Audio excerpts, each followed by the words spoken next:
If you're doing electrical work in California without a C-10 license, you're leaving serious money on the table, and in most cases, you're breaking the law. The C-10 electrical contractor license is what separates guys who do small jobs under the table from contractors who can bid big commercial projects, pull permits, and build a real company. Today, I'm walking you through exactly what the C-10 license requires, the steps to get it, how to pass the exam, and what you can do with it once you have it. The C-10 electrical contractor license is issued by the California Contractors State License Board, the CSLB.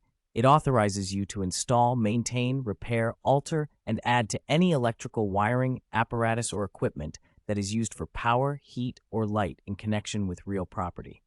In plain terms, if you're doing any electrical work in California that requires a permit or that involves more than $500 in combined labor and materials, you legally need a C-10.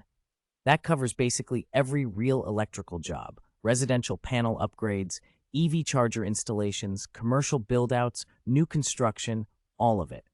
Without the license, you cannot pull permits, which means you can't legally do the work.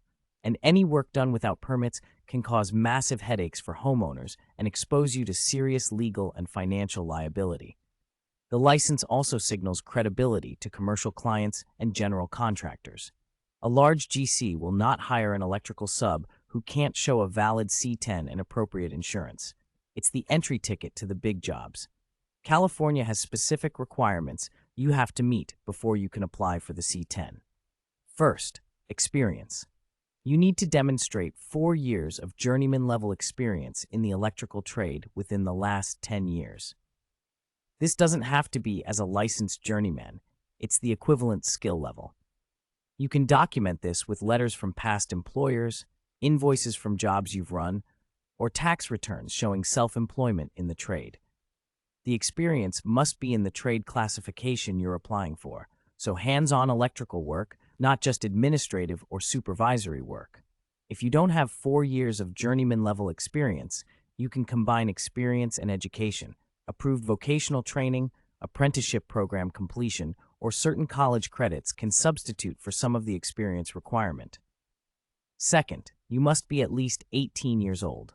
Third, you need a social security number or individual taxpayer identification number. Fourth, you cannot have certain types of criminal convictions that are substantially related to contracting. The CSLB evaluates these on a case-by-case basis. The CSLB application for a C-10 license is done online through their website at cslb.ca.gov. Here's the step-by-step. Step 1. Create an account on the CSLB Breeze portal. This is where everything is managed. Step 2. Complete the application form. You'll fill out your experience history, your personal information, and any business entity information if you're applying as a corporation or LLC. Step 3. List your experience references. For each period of work experience you're claiming, you need a verifying reference, typically a past employer or a licensed contractor who can confirm your work. The CSLB will contact these references to verify your claims. Step 4. Pay the application fee. The current application and examination fee is in the range of $300 to $400. Check the CSLB website for the current fee schedule as it updates periodically. Step 5. The CSLB reviews your application, typically within several weeks. If your experience is verified, you'll receive an authorization to test. Step 6. Schedule and pass your examination. Step 7. Submit your bond and insurance and pay your license fee once you pass. The C-10 examination has 2 parts: the trade knowledge exam and the law and business exam. Both must be passed to obtain the license. The trade knowledge exam covers electrical theory, the National Electrical Code, California-specific electrical codes, and practical application questions. You'll be tested on load calculations, circuit protection requirements, grounding and bonding, motor circuits, service entrance requirements, conduit fill calculations, and more. The law and business exam covers California contractor licensing law, workers' compensation requirements, OSHA regulations, lien law, and basic business practices. This is the same law and business exam required for all California contractor license classifications. The exams are computer-based and administered at testing centers throughout California. You have a set amount of time for each section. typically 2.5 to 3 hours. The passing score is 72% on each part. If you fail one part, you can retake that part without retaking the portion you passed. You have a year from your initial application to pass both parts, after which you'd need to reapply. The trade knowledge exam is where most people struggle. It requires solid knowledge of the National Electrical Code, the NEC, and the California Electrical Code, which adopts the NEC with California amendments. Get the current edition of the NEC. You're allowed to bring a tabbed, highlighted copy into the exam. Index it thoroughly before the exam date. Knowing where to find answers quickly is as important as memorizing information. Take a CSLB exam prep course. Several companies offer exam preparation specifically for C-10 candidates. American Contractors Exam Services, ACE-S, is one of the most widely used. These courses walk you through the topics most commonly tested and provide practice questions. The investment is worth it. Study the California-specific amendments to the NEC. These come up on the exam, and many out-of-state applicants get tripped up by California-specific requirements they haven't encountered before. Do practice exams until you're consistently scoring above 80%.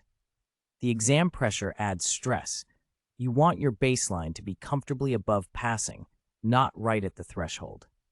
For the Law and Business section, the CSLB publishes a reference book specifically for this exam, the Law and Business Exam Prep Guide, available on their website. Study that guide specifically. The exam tests the California Contractor's Law, not general business knowledge. Experience documentation is where a lot of applications get delayed or denied. Here's how to do it right. Be thorough and specific in documenting your experience. For each employer or job, include the date range, your specific role, the type of electrical work performed, and the employer's contact information. Vague or incomplete experience listings get scrutinized. Get your reference letters prepared in advance. Contact your references before you submit the application and explain what they'll be asked to verify. Make sure they know your exact employment dates and role so their confirmation aligns with your application. If you've been self-employed, be prepared to provide tax returns, invoices, and customer references. The CSLB needs to verify that your self-employment experience was real electrical contracting work, not just general construction. If you completed an apprenticeship program, your completion certificate is documentation of significant experience. Get a copy of your completion certificate and training hours transcript from the JITC or training program. Passing the exam isn't the last step.